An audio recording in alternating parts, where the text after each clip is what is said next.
I'm Heather Schechter, the Director of Marketing and Business Development for Sunrise Management and Consulting, Specialist in Multifamily Property Management. Welcome to our second annual Multifamily Summit. We are so excited to be back before you with our partners, the Center for Economic Growth, Hugh Advisors, SEFCU, and the Albany Business Review.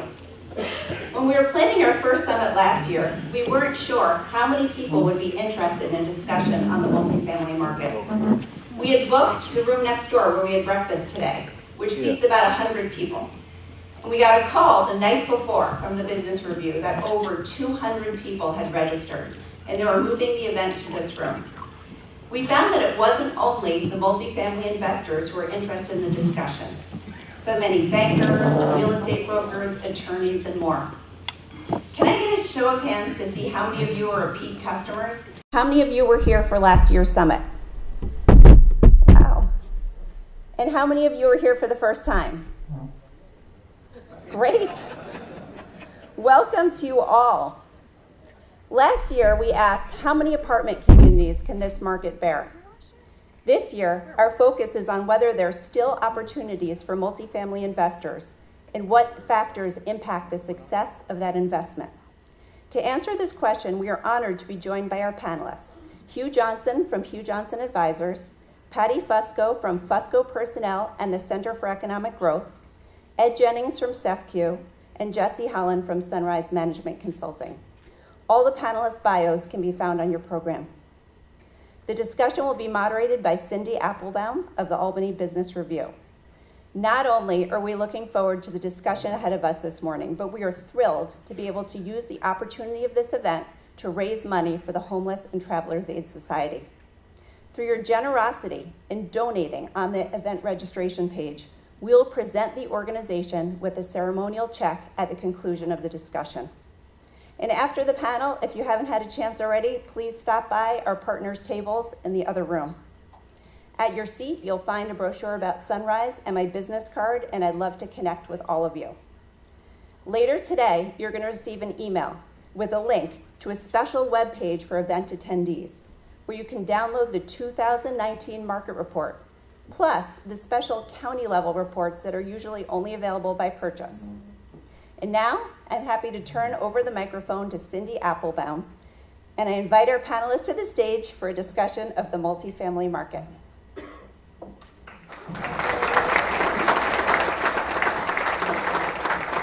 Good morning. I'm a little out of my norm. I'm usually doing the opening comments, and Mike DeMasi is usually the moderator, but we did a little bit of a reverse this year. So while the panelists are taking their seats, there is one thing that I'd really like to give Patty Fusco a round of applause. I know she's looking at me like, what? Her company, Fusco Personnel, is in their 25th year this year. So Patty, congratulations. Really, it's outstanding that a company can be here for 25 years, as Jesse is, 22. Oh, so then that's how long we've known each other. I'm working on my first time. Oh, that's right. Okay. You're right. All right. So thank you again for being here. We really appreciate it. And in the interest of time, because it is such a wonderful topic, I'm going to kick it right off. So we're going to start off with the economy. And my few questions will go to Hugh. What we'd really like to know, Hugh, from your perspective is what is changing in the economy? And how will that impact the housing market, including the multifamily rentals? Easy question. Heather and I first have to start. Heather and I were standing up here before, and you heard her comments about all the number of people that are not only were here or attended last year, but all the newcomers. And I certainly would like to join her in welcoming everybody here. I looked at her and I said to Heather, Heather, in your wildest dreams, did you ever think that we'd have such a success? So many people show up this year. And Heather looked at me and she said, Hugh, you've never really been a part of my wildest dreams. Let me just give you a quick summary, because we have so many people that have to weigh in or talk about what's going on in this world of ours. And I'll give you sort of the big picture, or the best I can do to give you the big picture where I see things right now. And to some extent, we'll sort of talk about how that's going to affect the housing market in general, and of course, multifamily in particular. But number one, which is really to get really at the highest level and to exercise or use some common sense. There have been 10 business cycles in the post-war period. Business cycles consisting of three parts, which is a stock market cycle, followed by an economic cycle, a recovery, followed by an interest rates cycle, and we are now in the 11th. And in each case, all previous 10, I heard toward the end, generally, people express their forecast that this one is not going to end like other cycles. It's going to go onward and upward forever and ever. It sort of reminds me of Warren Buffett's statement about prices going up forever and ever. They never go up forever and ever or endlessly, except in the sales presentations of investment bankers like I was. It just doesn't happen. We're currently at month 124 of the current stock market cycle or bull market. We're currently at month 119 of the current economic cycle or recovery. That makes this the longest bull market in history. My numbers go back to 1890, and we're within 1 month of being the longest economic recovery in history. So I'm just going to say that because common sense alone tells you that you have to be really on your toes, looking for signal signs that we're going to have a bear market, and we're going to have a bear market that is accompanied by a recession, or as I like to say, and those of you who have heard me speak before have heard this every time, as I like to say, using the immortal words of Gerald Ford, the American presidency's answer to Yogi Berra, when will this pendulum come full circle?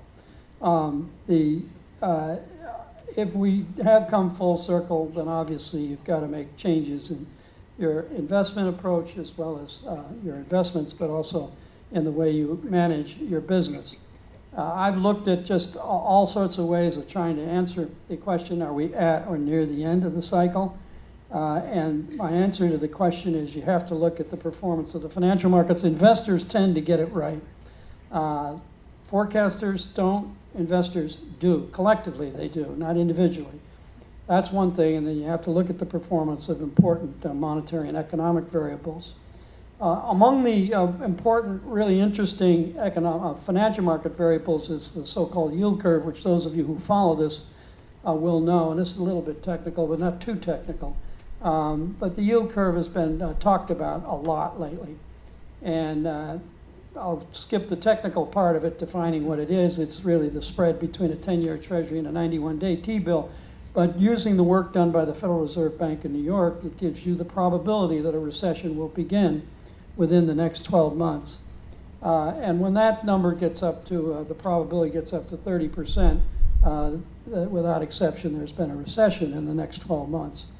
And that number for April was 27%, and it's going to be about 30% for the May number when we take a look at it. That's a guess about the May number, but it's close to that 30% number. So if you're asking the question, is the current cycle going to end? Are we going to have a bear market or recession? The answer to that question, in my view, is we may miss it. We may have what's called a soft landing. You're going to hear that expression a lot. But I think I don't want to say it's a long shot, but it's pretty close to a long shot. If you look at the consensus forecast and my forecast for the economy, as we're talking about generally the economy, and I'll try to summarize that right now, the consensus forecast is the economy is currently, despite the 3.1% growth in the first quarter, in the process of slowing. So we had 2.9% to use numbers, 2.9% in 2018, consensus 2.4 in 2019, 1.9 in 2020. My numbers are a little bit better than that, a little bit higher, but not much higher. They're positive, but not much higher. We're always going to remain a little bit on the positive side. A little bit positive because I do see the labor force starting to grow a little bit. That's good, more workers. That's because women are coming off the sidelines and starting to get jobs, particularly highly trained women. The real demand is for highly trained employees, and there are many women that are in a caregiving capacity, either for real little ones or for older ones, and they're coming in off the sidelines, joining the labor force, and if they're productive, which they will be, that's really good news. The second thing, we're seeing an increase in the output or productivity of the people coming into the labor force. That's why I've got numbers that are a little bit better than consensus, but not a lot better. So what you're likely to see is the economy in the process of slowing over the course of the next 2 years, 2019, I include 2019, 2020, and 2021. It will slow. The growth rate of jobs, the number of jobs added to payrolls each month will slow, will come down from the 200,000 down to maybe 130,000 jobs added per month. And as a result of that, consumer spending will also slow. This is all sort of soft landing stuff. If you take a look at the trend in housing, and you can look at sales of new homes, sales of existing homes. You take a look at all sorts of data, building permits, housing starts, permits for the Northeast, permits for New York. Same story. The trend is down or lower. That things are going to slow as we go through 2018 and 2019. And that's true whether we're talking about one unit sales, 2 to 4, or 5, all in the process of slowing. That can be changed, and that's important. And Cindy, I'm going to just turn it back to you with just say one comment. That can be changed. Public policy or interest rate policy really can make a difference, and I'd be happy to comment on that if you want me to, as to what the extent of the difference might be. But everything is in the process of slowing. You tell me when you want me to stop. But the one thing I haven't heard you discuss is interest rates. Yeah. So let's talk about that and how that will impact the economy. Yeah, the interest rates are negatively affecting the economy. The slowdown which we're seeing now, largely because of the increases we saw in 2018. And as you know, the Federal Reserve has committed itself to not changing interest rates or raising interest rates any further in 2019, 2020. Right now, what the markets are building in is the expectation that the Federal Reserve is going to cut interest rates in late 2019 and 2020. That really does make a difference. If the Federal Reserve holds the line on interest rates, and you do all the kind of crazy statistical work that nerds like myself do, and I really do this stuff, and I love doing it, but you don't want to do it. But you believe me, it really is. Yeah, it's really, really fascinating. It does make a difference, and it does make a difference. The trend, as I mentioned, in sales of new homes, existing homes, permits, housing starts, Northeast, New York, has been down. It's going to get worse and worse. It's not going to be as bad given the change in Federal Reserve policy and interest rate policy. Mortgage rates, we had them going up a year ago, or maybe even 6 months ago. Mortgage rates are likely to be very flat through, I'm talking about 20, 30-year mortgages, very flat through 2019 and 2020, because the Federal Reserve will not be changing interest rates, which would be the driver. And if that's the case, you get things like affordability is going to be better. Some of you know what I'm talking about when I talk about affordability. Median incomes are going to continue to rise. Mortgage rates are going to be flat. Housing prices are going to continue to go up, but at a very much slower pace. So affordability is likely to, given all of that, hopefully you're following this, is likely to get a little bit better. And as affordability gets better, then sales of new homes, sales of existing homes, permits, housing starts are not going to be quite as bad as I had just previously forecast. Let me just add one other thing, and then I'll stop. I have more numbers. I have a lot of numbers, and they're on, and I couldn't get a handout. I didn't know how many. I was totally disorganized. But I gave the handout to Heather. If you want the actual numbers that we have, forecast for the economy, forecast for employment, forecast for consumer spending, forecast for all the variables that drive housing, for forecasts for every county in New York State. I love doing that. Every county in New York State have a forecast for what their employment's going to be. It's all in the handout. I gave it to Hector, give your card to Hector. She's not going to make a sales call, and she's and she'll send you the numbers if you're a numbers junkie. But generally speaking, what I'm trying to say to you is, look, I love being optimistic. It's a congenital defect, but it's getting harder and harder and harder to be optimistic when you get a cycle that is as long as this. So I'm just saying cautiously, I'm saying caution, be careful about what you're doing, because the trends right now are towards slower 19, slower 20, and a slower 21, and hope that, cross your fingers, everything goes well. And that's just the United States. Problems really crop up when we talk about China and Europe. Okay? Well, Hugh, two things. I've never known you to be disorganized, and I have sat in meetings where you've spoken for more than an hour, and I have loved every second of it. So you could never say too much. But we will take this opportunity to switch gears a little bit, and we'll discuss about what's happening in this banking space. So Ed, what is changing in banking, and how will that affect the multifamily housing market?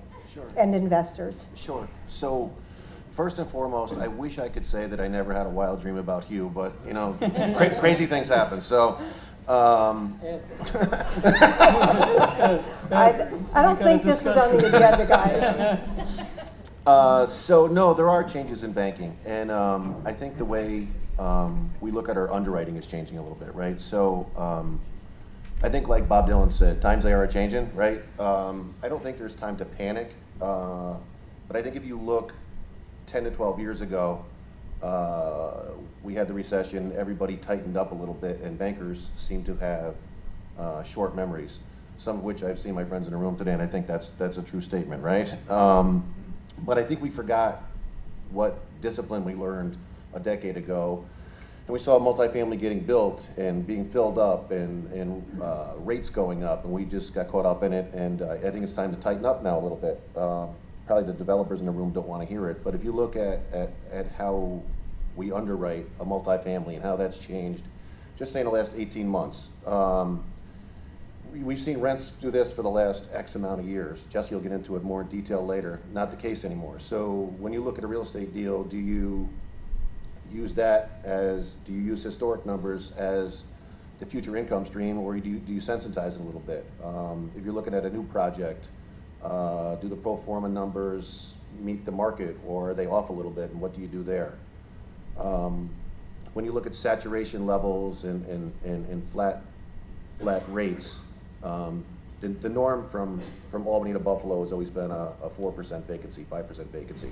Is the new norm 5, 6, 7%? I don't know, maybe, but let's look at that.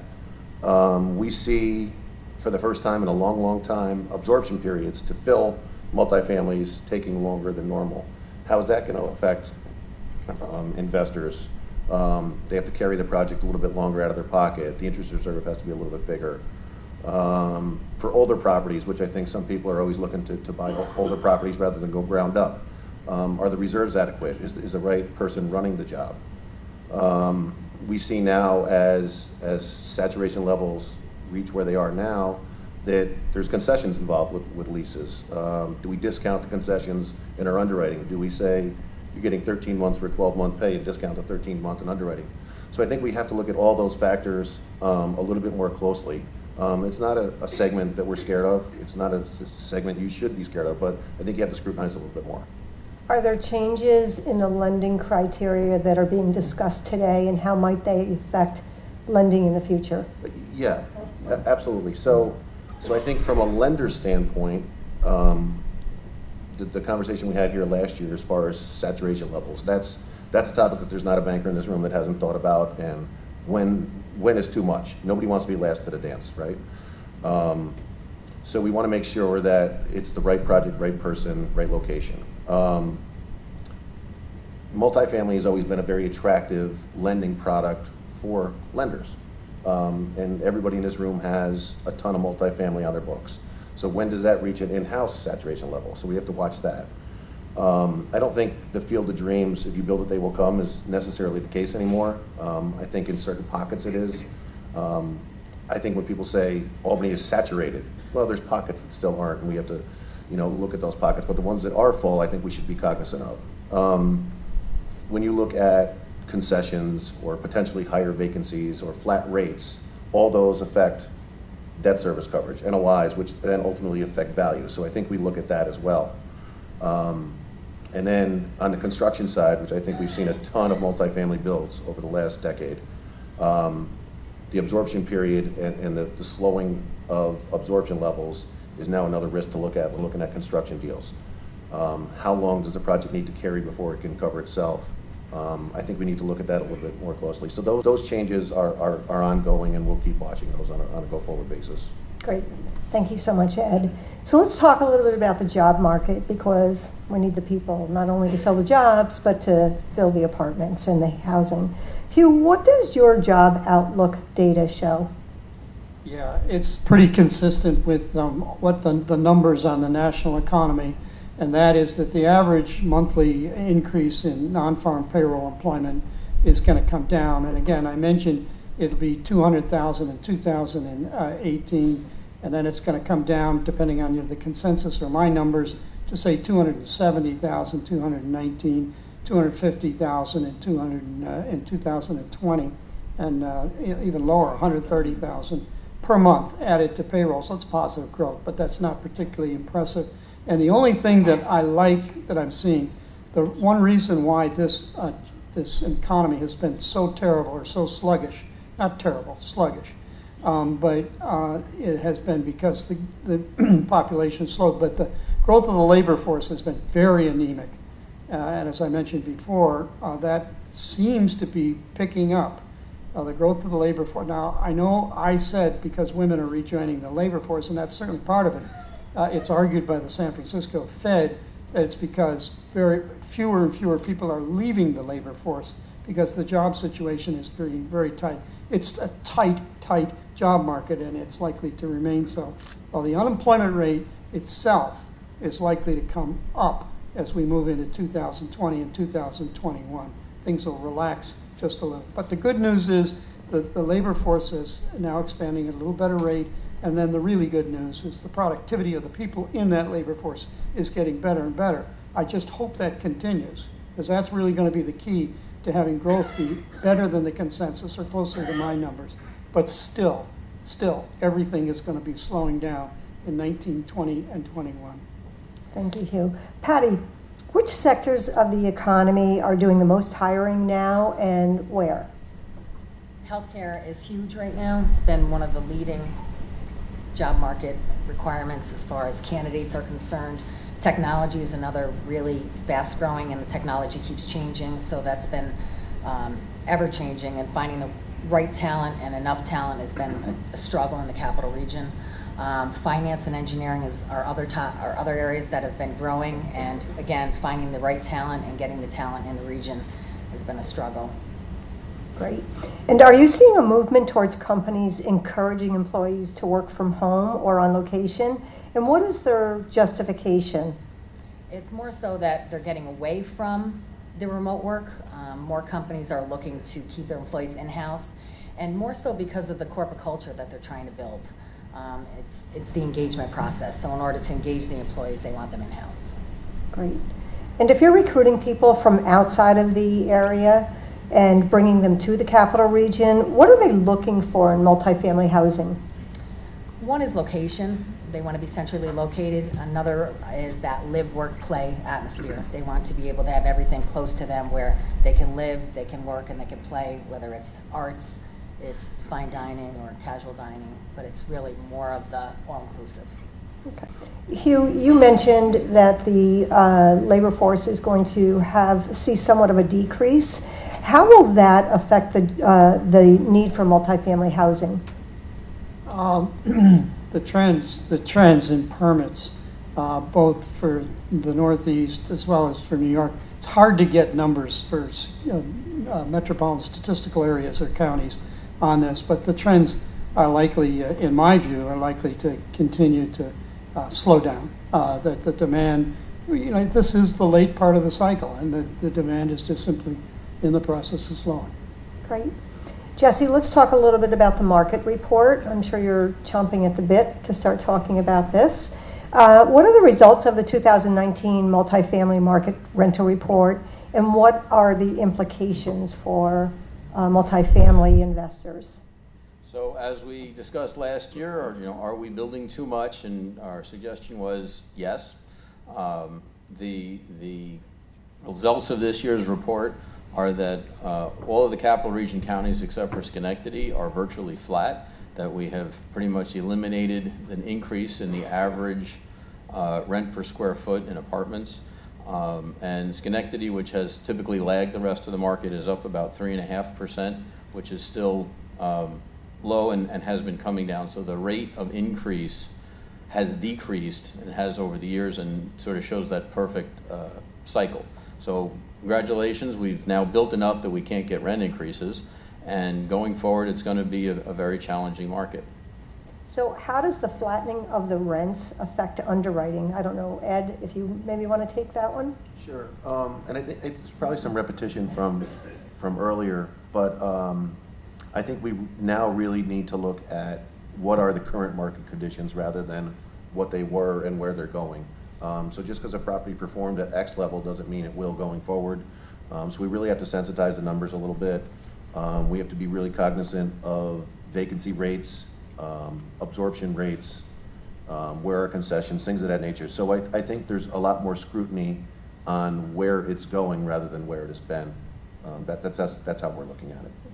And Jesse, what are the implications of this year's report?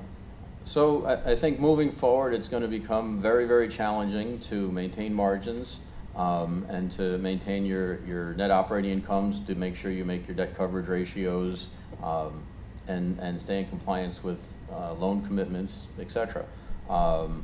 It's going to be challenging. There's a lot of regulation that's out potentially, and I think we'll talk about rent control regulation in a little bit. But expenses are still going up, taxes are still going up. So all of these factors are going to play into some challenging times, and we need to be very focused on the bottom line.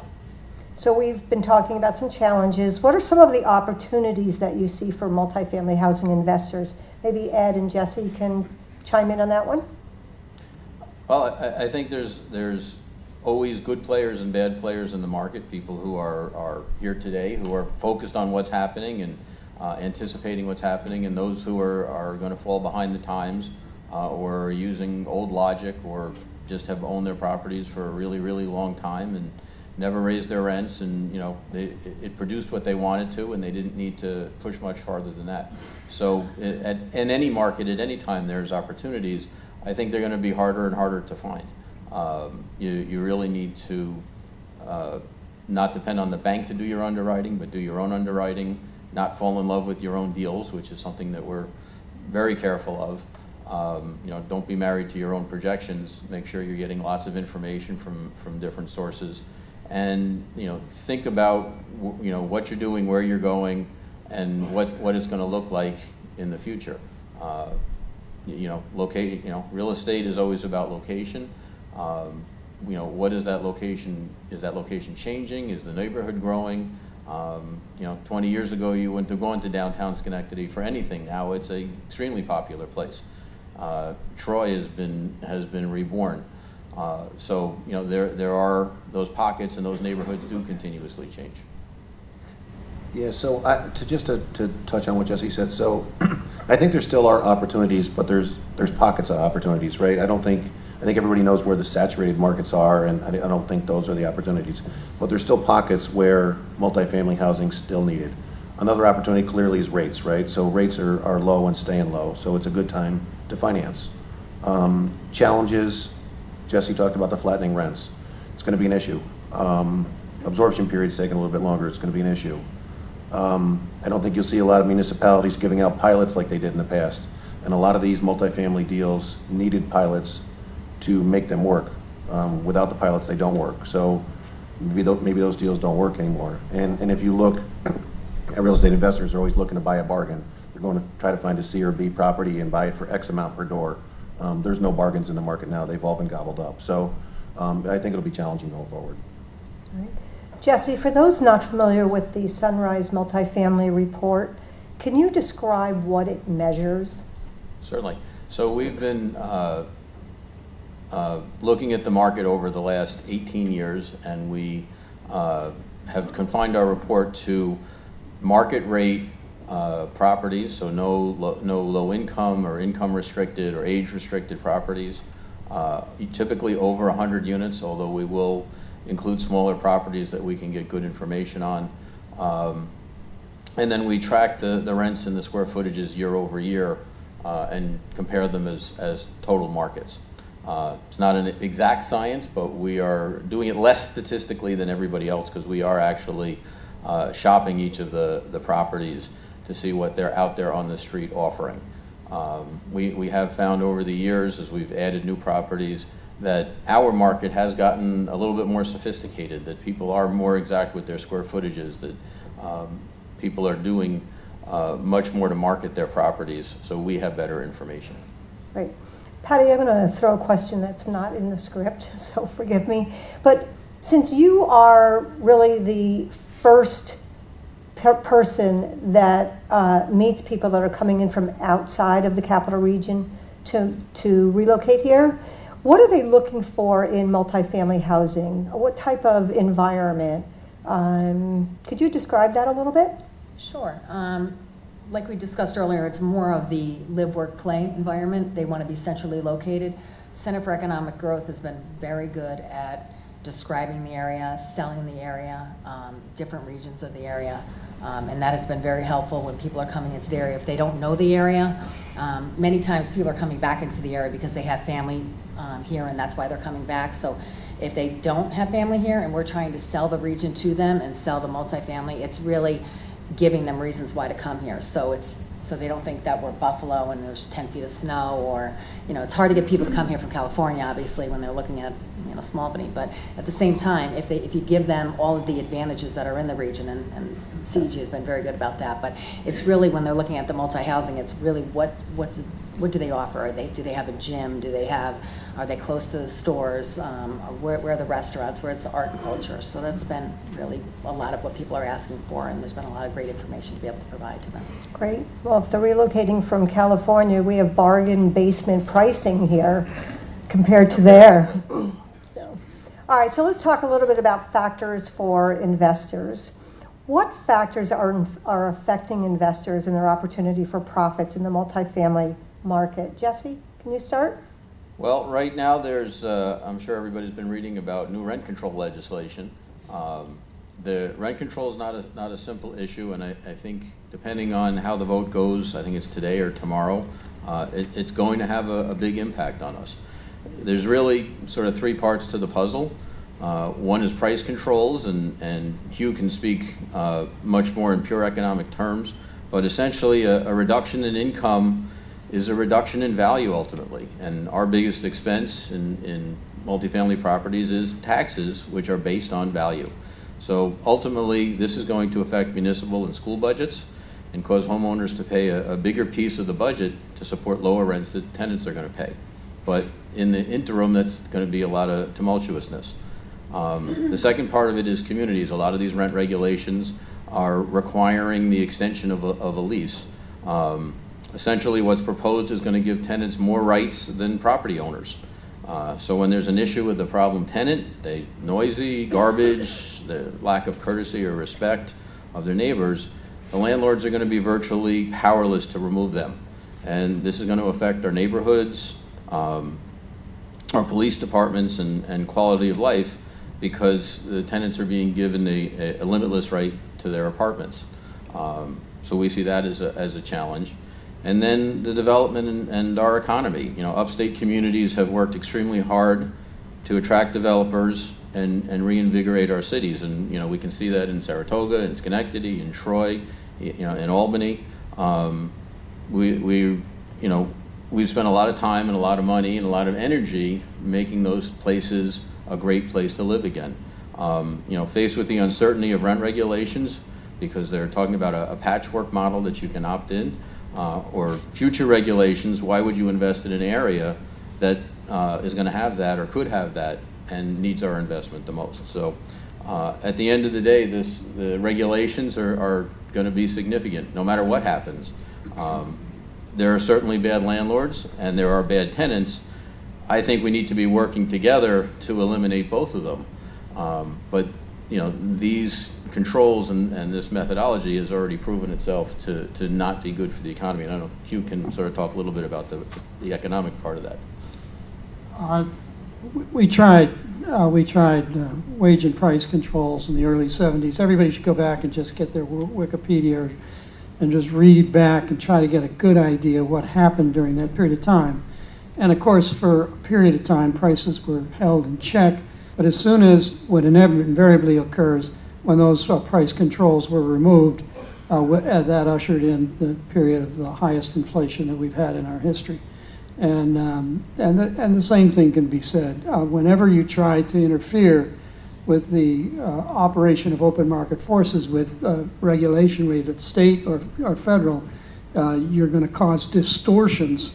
And this would cause, at least in my view, and I think basic economics will tell you the same thing, significant distortions in the pricing mechanism. And that's exactly what this would do. And would also lead, as Jesse has implied or stated, to lower tax revenues, and not higher tax revenues, lower tax revenues. So it does have that kind of a significant impact on state revenues. But it's, bottom line, it's especially in upstate New York, it's, in my view, and this is my view, it's a bad idea. I think the ultimate goal is to make it affordable for people to stay in their apartments, to rent apartments. And if you look at our data, it's only taken 48 months to go from average rent increases of anywhere from 3 to 5% in our market down to 0. So developers and investors do a great job of shooting themselves in the foot on rent increases. And when you look at rent control going into New York City, it did not produce more apartments. It did not produce more rentals. It produced less. Wow. Ed, what factors should real estate investors look for when they're looking to make an investment? So I think the key word there, Cindy, is investors, right? So it has to be viewed as an investment, and where do you want your return to be? And I think historic returns have been here. They may be here. Are you comfortable with that? If so, then move forward. And I lumped the next three together: location, saturation, competition. Like I spoke of earlier, there's spots that are still viable. When you go to those areas, look at what the saturation level is and what your competition is when moving in. Are market rates slipping? Are market rates rising? Let's be cognizant of that in that specific area. I think Jesse spoke to this briefly earlier. Some older projects have deferred maintenance. Be cognizant of that as well. A lot of times you let it slip, and we see it slide through on the tax returns that, oops, I forgot to tell you we're putting new roofs on all the buildings this year, and we missed our coverage ratio. Okay. And I think to more in Patty's world is who is the renter? What amenities do they desire?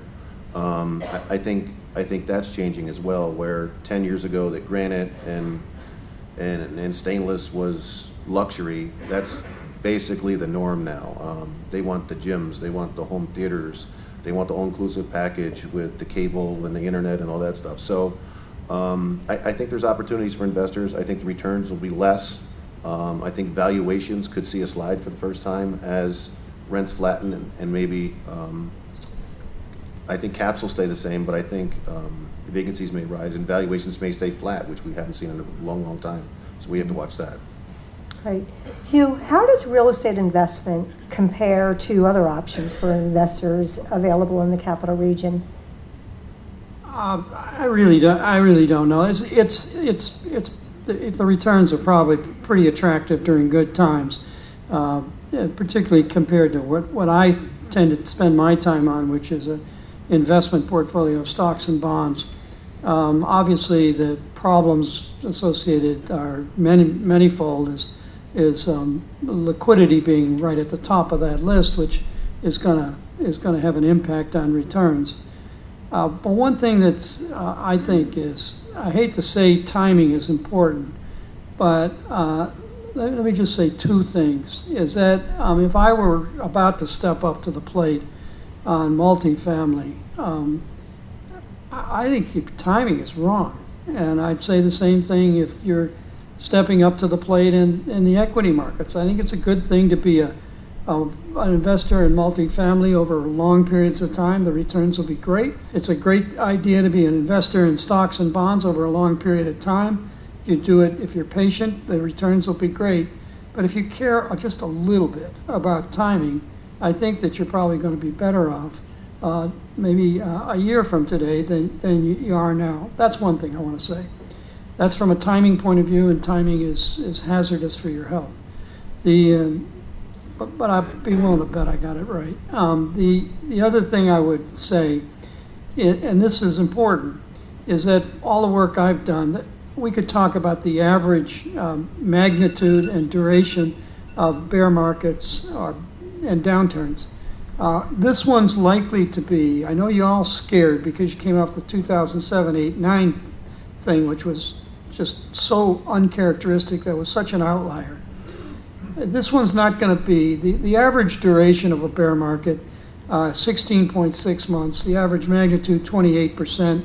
When you finally figure out it's a bear market, there'll be about half of it left, or maybe 3/4 of it left. But this one's not likely to be, based on history, anywhere near as bad as even those averages. So it's likely to be shorter and less severe.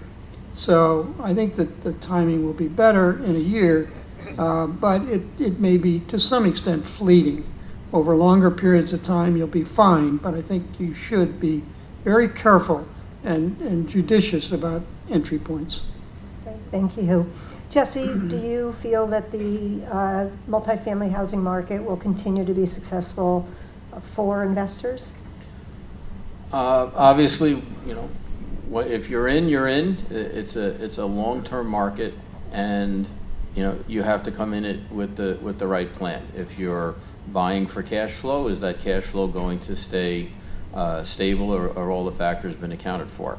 If you're buying for a short-term hold and flip, that's going to be very difficult unless you're rebuilding a property or really adding to something significant.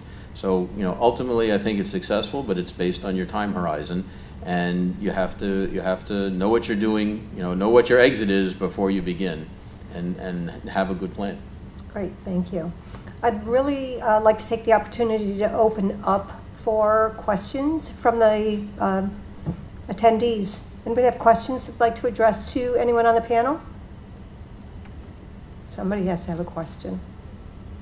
Thank you. Where do you guys see the market for affordable housing? Just to, I'm going to repeat the questions to make sure everybody in the room can hear it.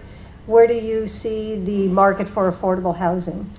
I think affordable housing is strong and is always going to be strong. It's not an easy part of the business to be in. There's a tremendous amount of regulations. There's always demand at the lower level. I can say, if everybody was a tenant here, does anybody want to pay more rent? No, of course not. So there's always a demand at the lower end, and unfortunately, as we've heard in the news, there's a widening gap between the haves and the have-nots. So affordable housing and housing built with income restrictions, I think, is always going to be necessary. But again, it does get more difficult to manage those properties, to follow all the regulations, and as the programs change, and you really need to know what you're doing to be in affordable housing. And Ed, from your perspective, from a lending perspective? Yeah, so I concur with what Jesse said. I think there's always going to be a market for affordable housing. I don't think everybody can manage affordable housing. I think the regulations are stringent, and I think the good affordable housing managers are more lendable than the one-offs. Great. Great question. Other questions? Yes, sir.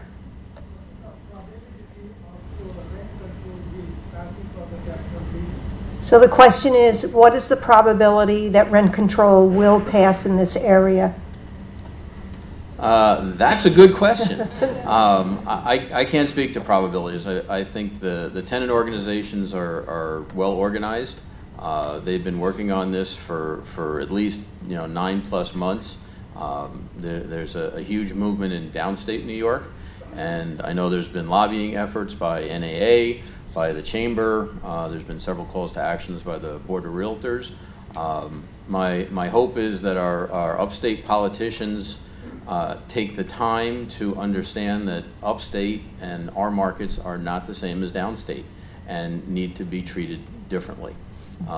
That being said, it's something we're going to have to stay focused on, even if it doesn't pass right now, because I guarantee it'll be back next year, and it's something we have to be vigilant about. But when you look at the investments in our inner cities, if you look just at the city of Albany, there's, last number I heard was somewhere in the neighborhood of 1,000 vacant buildings. That's why there's a housing shortage. The buildings are empty. We need to spur investment in those properties to resolve an affordability issue. Ed, from a lending perspective, I'm sure that in your company meetings you're discussing what if. What does that conversation sound like? He has me on speed dial. Yeah, he's on speed dial. Keep the language clean, please. Some words in those meetings I probably can't repeat right in this room. But no, we're aware of it. It's just one of those things. So like Jesse said, I don't have a crystal ball and I don't know what's going to happen. But if it does, we have to be prepared for it, and we need to realize how that affects cash flow and ultimately valuations. It has a great impact on the whole community. We need to be cognizant that, from Westchester down and Westchester up are two totally different worlds. I don't know what's going to happen, but our eyes are on it and we're aware of it. We're trying to be as proactive as possible, but it's tough until it really happens. Great, thank you. Yes, sir. Hi, Jesse. Here is an active call for action from the New York State Association of Realtors. Went out by email to all the realtors in the region yesterday. If you're comfortable with it, I would love to email that to you and disseminate to everyone in this room. It's very simple, a couple of clicks, and it sends an email to the governor, your assembly person, and your senator. Because there are a lot of upstate assembly and senators who are concerned about it. So I also received it, and I put my 2 cents in on it. I don't know if that's available for general use or only realtors. It is. So if the Business Review will send it, they're controlling the email list. So. Do you want to just give us a brief synopsis of what it is? Basically, what our comments that this upstate market is not the downstate market, and it gives you a path to email your legislative people. At this point, I'd pick up the phone and suggest everybody give them a call. We have local politicians like Senator Breslin who are in charge of this stuff, and they need to know that we feel this is important and it's a detriment. And I'd also add, not only the realtors, but your local chamber has been working on this also. It's not viewed as a landlord issue. This is viewed as a community economic issue. And I think it's important that as investors and landlords that we stay part of the bigger community, that it's everybody's issues. It's not our issue. Great, thank you. Other questions? Remember, we have to have one more out there. Yes, Tracy. What impact do you think the opportunity zone will have on initial investment in our city? Well, the opportunity zones have certainly evolved over time, and there was just a second set of regulations and clarifications that were put out. I think just like all of the programs, there's opportunity there. There's a level of complicated things that you have to follow, and you have to get it right. In the past, these programs have not been as successful as they've wanted them to be, but depending on where you're investing and I would talk to the people who are experts in this area. My overriding thinking on the opportunity zones is you have to have a good investment first, and the opportunity zone is icing on the cake. A bad investment with great tax consequences is still a bad investment. Ed, how will the opportunity zone lending come into play as you're evaluating investments? So there's 2 parts to the equation. First is the tax abatement portion of it, and we realize that that's the whole driving force behind it. But we'll still underwrite the underlying investment as we always would. There'll be no discounts. It's whatever the investment is, the investment is. I just hope people are cognizant that they don't make investments into an investment just for the tax purposes, and they still understand where the money's going. That's our biggest fear. Great. Yes. So Jesse, you have a project going on here in the town of Albany. Can you give us a quick update? And are you bullish or bearish on the market? In other words, do you have other projects in the pipeline? So right now in Colony, we're building 21 apartments and a new corporate headquarters for Sunrise, which we are extremely excited about. Financed by SEFCU. Talked about in the business review. Talked about in the business media. And we'd be really excited if it stopped raining. That would help tremendously. So at this point, it's not a big project. So we're already getting interest in the apartments. As soon as National Grid tells us when they're going to arrive, we'll start leasing, but we've already had interest. And just as a quick plug, we have 4,500 square feet of Class A office space available right on Route 7 if anybody's looking for office space. So we hope to be into our new headquarters by the end of the year. Again, subject to the rain and National Grid, two things you can control. So as far as the other projects, we've been working on finishing a whole bunch of different projects. So we're sort of taking a little bit of a breather. We have one we're looking at in Schenectady to see what we can do there, which is a small project. But based on where the rents are going, how much has been built, the regulations, sort of all the challenges, it's sort of time to pull in the horses a little bit. Make sure you have a good foundation, make sure you have good policies and procedures, good team members and good systems. And then get ready for the downturn, because that's when the opportunities are going to come. All right, thank you. Any other questions?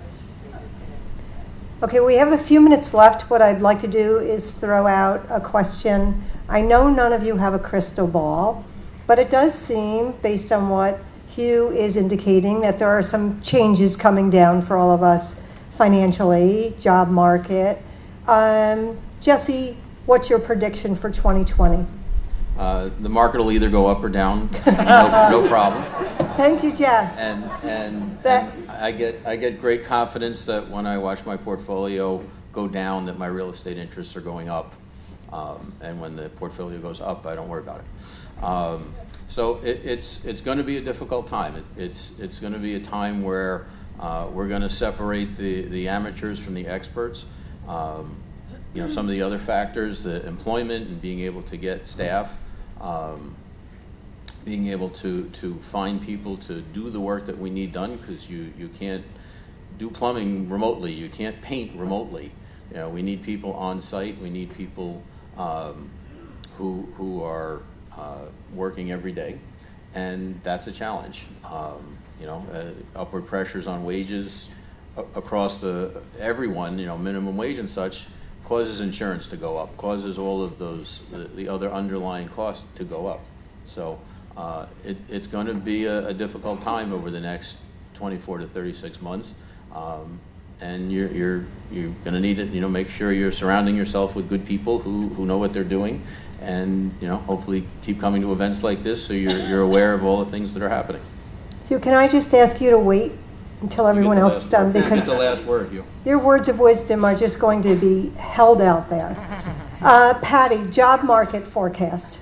I would say that the market's very good right now. It's been good for a while, but just as important as hiring new staff is the retention of your current staff. And that's what some companies forget about, is to how to maintain and retain your current staff. So whether it starts right with onboarding and your onboarding process, many companies lose employees during the first 6 months if they don't have an extensive onboarding process. So that's key. But retaining your employees and having a good retention program, that's part of your culture as well. Great, thank you. Ed, what are you predicting for lending? So I think the lending will remain busy. I don't think it will slow down as much as people predict. People still need to borrow money. The economy still needs to go on. I think the economy, including the real estate sector, will slow down a little bit, probably at the end of this year, beginning of next year. But there's always money to be lent. I think I wouldn't use the word tightening, but I think we're being more We're scrutinizing things a little bit differently and a little bit tighter, but there's still money to be lent. I anticipate our loan volume this year bigger than last year, and next year bigger than this year. So we'll be still out there lending money. Great, thank you. And Mr. Johnson, tell us your best guess at the next 18 to 24 months. I'm with Jesse. The market will either go up or go down. My view is I think when I look at the markets and I talk about markets, I talk most about equity markets, and I wouldn't be surprised, given the current configuration, if we went down some, but not a lot, but down some. I'm really looking for that point in time when the equity markets generally become undervalued, which they're not today. They're about fairly valued. They've come down from being overvalued some. So they're undervalued, and there's widespread pessimism when we start to get calls from clients that say, cash it all in, that kind of pessimism, but you can also objectively measure that. So when you get undervaluation and widespread pessimism, which we do not have today, that's not a good entry point. And I think that lies ahead, that we will get that entry point. As to timing, I don't know if it's late 2019, 2020, I have no idea. But my suspicion is that there's better entry points coming. And at that point in time, whether it's multifamily housing, and again, I think that time is coming, or equity markets, then you'll have a really good entry point for those that are still around over a longer period of time. And I mean, when I'm looking out 5 to 10 years, investing in multifamily housing and in the equity markets is going to be richly rewarding. Great, thank you so much. Before we conclude the panel discussion, any final questions? No? It's Friday, right? Everybody's out of brain power. All right, so I thought it was a really great discussion. A lot of great key points came out. I think that, as Hugh said, things are changing, but it doesn't seem like it's going to have too dramatic of an impact on the multifamily housing market.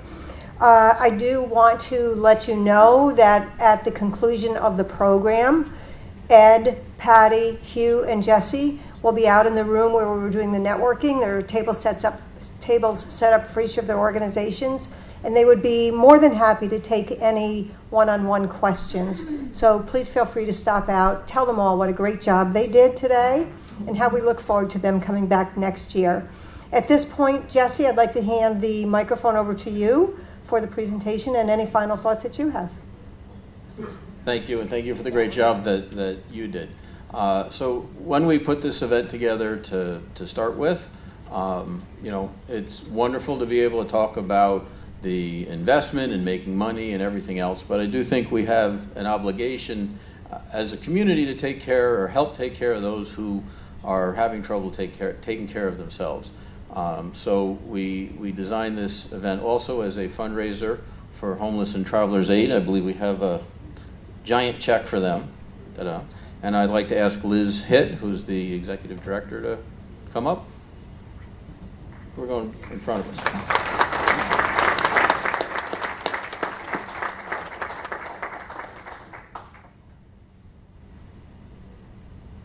So I think you have a few words.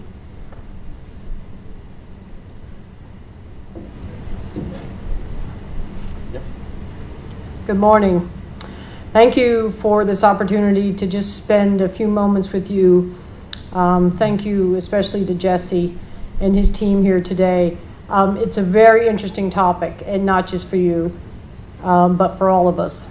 The Homeless and Travelers Aid Society is dedicated to preventing, reducing, and combating homelessness. About 10 years ago, we were dedicated to ending homelessness. But we've looked at the landscape and what's realistic, and for now, preventing, reducing, and combating homelessness is the current reality. Homelessness is here to stay for the foreseeable future, but we can reduce the number of families and single adults that are homeless. Here's what we're really good at. Haddis doesn't just work with the homeless. We specialize in the truly hard to serve, And by that I mean this. 2 nights ago, we were awarded 10 units by the Office of Mental Health for people coming home from prison that are homeless, but that also have a mental illness. That's a tough population. And it doesn't sound like a lot of units, I know certainly for maybe many of you, but that will be 10 new units here in Albany County, scattered site, for people just coming home that also struggle with a mental illness. Here's why. Because that will help prevent those people from going back to prison. Prisons are expensive. That's not the best way in which to care for people. It's a much better model to make sure that they have some place to live. We don't want people struggling with these conditions living under 787. That's not good for anybody. That's not good for public safety. So we're so grateful to be here today. Thank you for coming out. It is Friday, so we'll let you get on with your day and your weekend. But again, Jesse, thank you so much.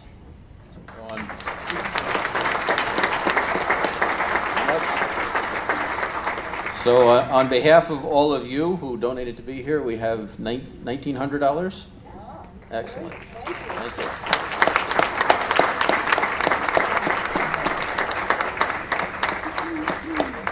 After I just heard you speak, I'll add 1,000 to that.